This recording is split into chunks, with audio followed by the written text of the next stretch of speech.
প্রিয় ১৯তম নিবন্ধন পরীক্ষার্থীগণ, আসসালামু আলাইকুম। আজকে আমি একটি সুখবর নিয়ে হাজির হয়েছি, যা আপনাদের জন্য খুবই গুরুত্বপূর্ণ। ১৯তম নিবন্ধন সার্কুলার আগামী ২০২৫ সালের জানুয়ারি মাসের দ্বিতীয় সপ্তাহে প্রকাশ করবে এনটিআরসি।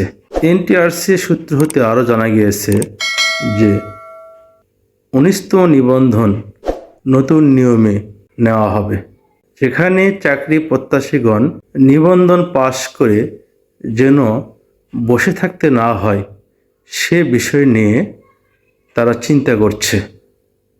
কেননা অনেক বিষয়ের নিবন্ধন পাশ করে অনেক বেকার হয়ে বসে রয়েছেন পরীক্ষার্থীরা।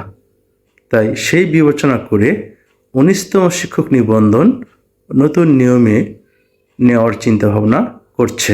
আপনারা ভালো করে পড়াশোনা করুন এবং মহান আল্লাহকে ডাকুন, সামনে ১৯তম নিবন্ধনের পরীক্ষা যেন আপনাদের ভালো হয়, এই কামনা করছি। আল্লাহ হাফেজ।